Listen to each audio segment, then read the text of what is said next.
Hey guys, and welcome back to the next video. Today we want to talk about our season Tribe Gaming, and actually I can just show you the in-game ranking, and we are in the top 4. The tank is still using their qualified players due to not having enough other players coming in to help them. So you can pretty much ignore the number 3 spot when it comes down to invites to Poland. So if there are no bans or anything, we would see number 1 with Maudo. We'll see Just Ordinary, Tribe Gaming, and INS, which was formerly the Kings team in Poland for this qualifier, which should be a huge. There should be so many fun tags to watch. I will be in Poland again as well to give you guys a quick rundown of all of the strategies which are out there, and it's just gonna be amazing. I will show you in this video a couple of attacks we did in the qualifier as Tribe Gaming. If you want to see more attacks, there's pretty much the same video like this in German as well, but with different attacks. So I will show you 5 attacks in this one, and there are 5 more different attacks in the other video. So if you guys want to see more amazing attacks, check out the other video in German. But well, you can still check out the gameplay. And at the same time, I'm at the moment always streaming at 8 p.m. Central European Summer Time on Twitch when I'm doing my live attacks, the Legend League attacks on both accounts. So it's gonna be a lot of action. And well, I have to get some trophies back because today I swapped my base, but let's say the base didn't perform as expected. So I have to get some trophies back, but this video is all about the attacks. We'll start with the war number 4. Before that, just a quick rundown.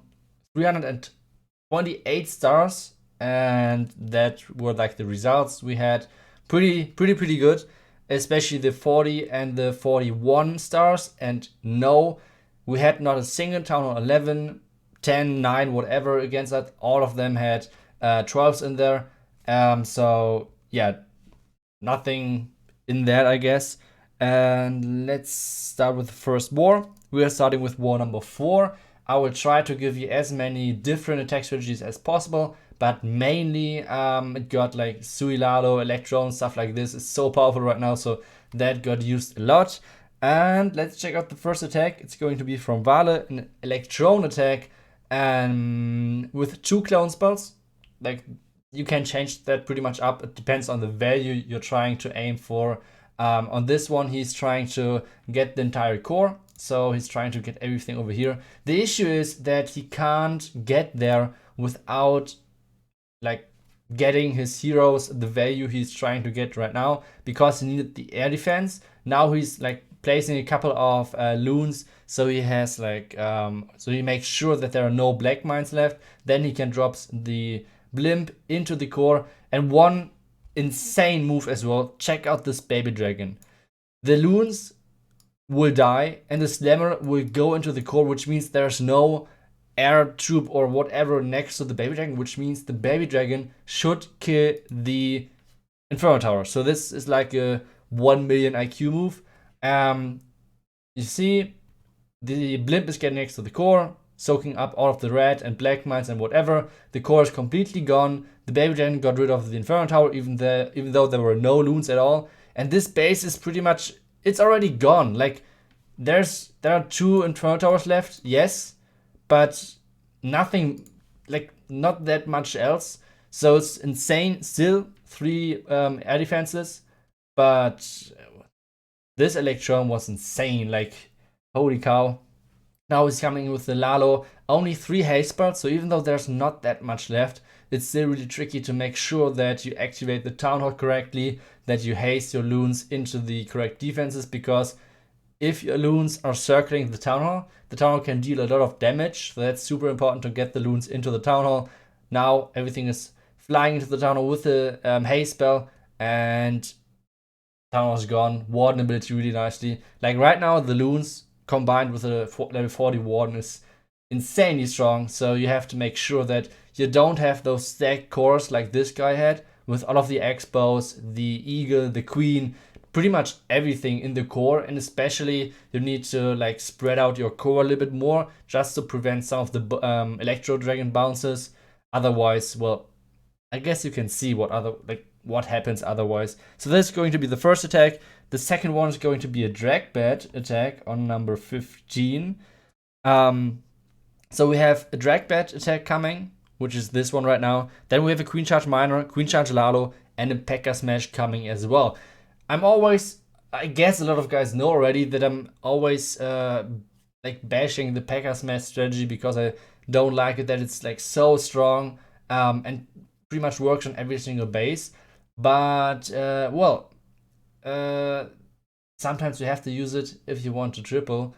And if you can identify the bases where it's good at, then you can like do it even better. So we will take a look at this strategy, which is right now DragBat. And on this one, it's super important.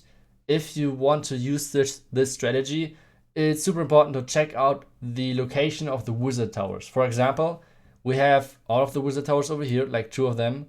We have 2 wizard towers over here, and the multi-inferno tower as well. And then we have it like a double on the left side as well, with multi-inferno tower and the wizard tower as well, which means over here there's no freaking splash damage, air targeting defense, which is insane. So if he's managed to like either come from this side or this side into this part of the base, those bats will be like unkillable. They would live forever pretty much, and that's what he's trying to do. He's trying to take out this part of the base, which has the 4 wizard towers, the 2 multi-inferno towers. Meanwhile, the queen is even running on the outside and clearing out another wizard tower, which means on the left side there's only 1 multi-inferno tower still standing. Everything else is gone.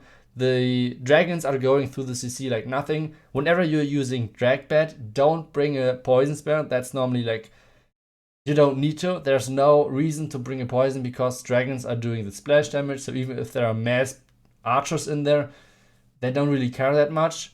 And now we can see like the huge value of the bats. They're going through this like nothing, and the last wizard tower is getting tanked by the dragons. So the bats they can't die.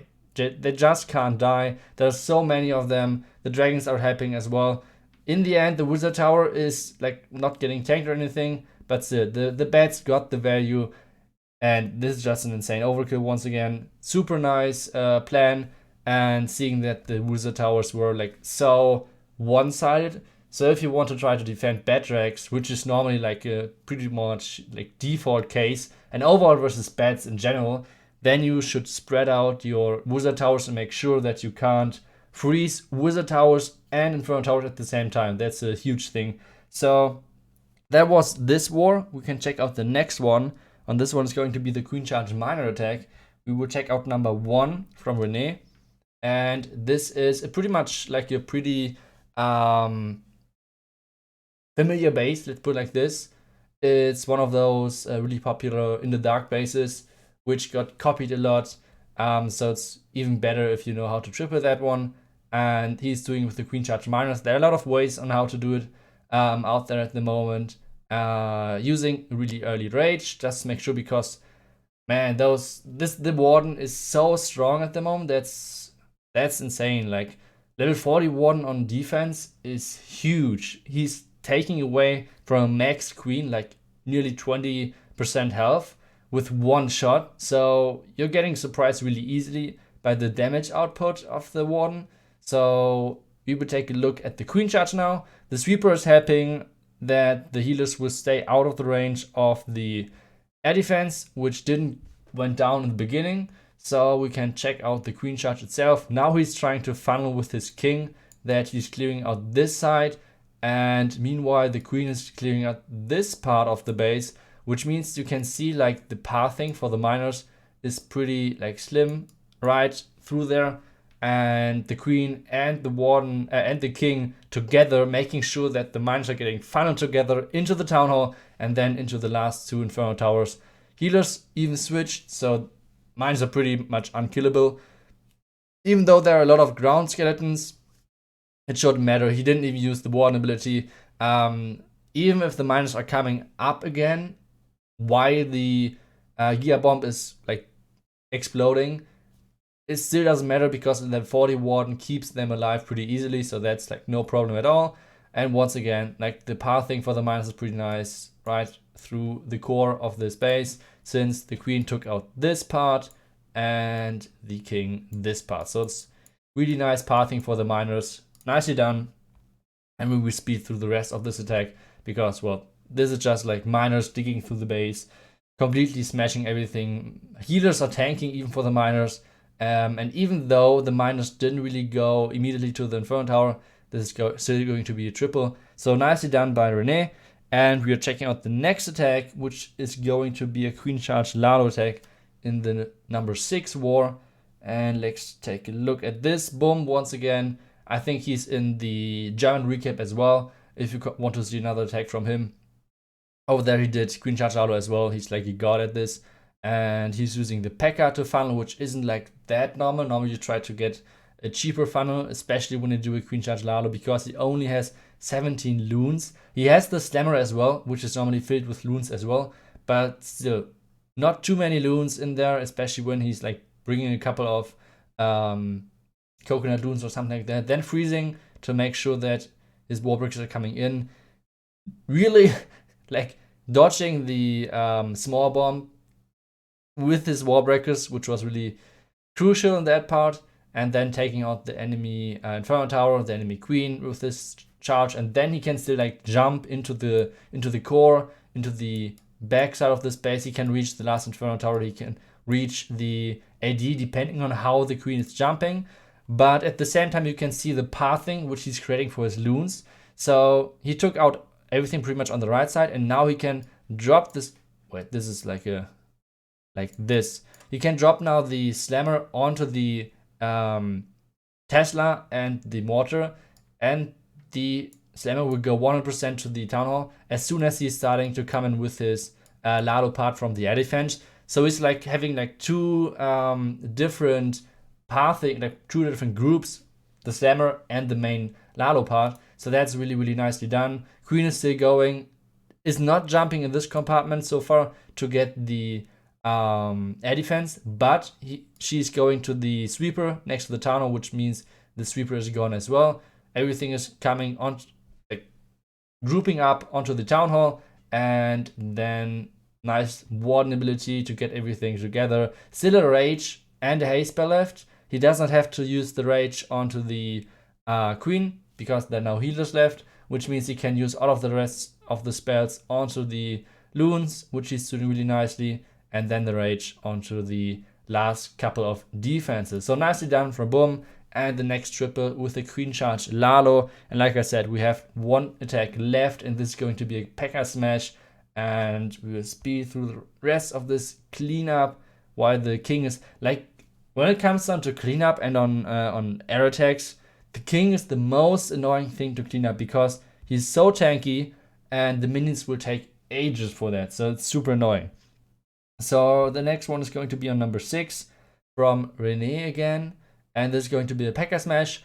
One thing what I saw a lot from other clans as well is that nowadays you try, like pretty much what you did on the mass hog attacks earlier, you try to clear out the entire base except the Town Hall, and then as soon as you reach the 50%, you're trying to snipe the Town Hall with the Slammer, which is a huge thing as well if you want to push. Like, it's a really safe strategy, so if you want to push as well, P.E.K.K.A smash is probably right now the way to go. On this one, he's going to get the Town Hall with his main push. He's starting with the Queen, using 2 P.E.K.K.A to make it a bit easier for the Queen in the beginning. One P.E.K.K.A is going the left way, one P.E.K.K.A is like helping the Queen to make sure that she's faster through everything. Then he's going to jump, like double jump, which is the normal thing if you have a Slammer and not a Ram. And as soon as he's placing the second jump, he can reach the Town Hall. And then you can see already this base had 2 parts with air defenses, like this one and this one, which means he can take out the entire left side, right side with his Slammer, like the Wizard Tower, the Multi-Inferno Tower, and everything over there. Everything is coming together and grouping up once again at the Town Hall, getting rid of that, and then he can Then he can start with his slammer onto the wizard tower, still a rage spell left, like waiting for it where to drop, and one hate spell left as well, just to make sure that the loons, which are typically in the slammer, can like get more value out of that. One coconut loon, then the slammer behind. Everything is looking great so far. Slammer's taking out the wizard tower and then the inferno tower after that. Queen is like trying to help a little bit more, and once again you can see there's still the haste spell left. And this is normally the point where the attack slows down when you're doing a P.E.K.K.A smash attack. There are typically one or two P.E.K.K.A still alive, or the queen, something like that, with a couple of more healers. And that's pretty much it. And in the end, it's always, like nearly always enough to triple. And that's how P.E.K.K.A smash works, I guess. Nicely done from Rene. And that was the last attack for this video. I hope you guys enjoyed the variety of strategies we used. I think overall the most used strategy was still Lalo overall. But we had P.E.K.K.A smash, DragBat, Mass Hawk, Mass Miner. We had Queen Charge Miner, Queen Charge Hawk, Queen Charge, like pretty much everything is viable right now, which makes it huge on defense if you can defend pretty well. And at the same time, it's if you're creative in offense, like you know when to use P.E.K.K.A smash, when you know like when to use Hawks, Lalo, whatever. It's super strong right now, and you can gain huge scores like on this one with a 41. And I can show you once again the last base, since what was tripled as well. It's not that those bases weren't like maxed or anything. This base is completely maxed. I think it's completely maxed if I don't miss anything. Even the walls are made, nearly all of them are maxed. And this is the 15. So it's not about like they had, I don't know, like weak upgraded bases or anything. It's just that the layouts itself were not good enough, or let's put it like this, that the tribe guys attack better than the bases. So defend it. So that's right now super important, that you deliver on offense. And I'm super hyped for the qualifiers this season. It's going to be stacked. Like there are so many good clans out there, and it's going to be a lot of fun. Yeah, like I said, this was it for the video. If you guys want to check out more Legend League attacks, tune in a couple of hours on Twitch at 8 p.m. and I will see you there, or in 2 days in the next video. See you guys.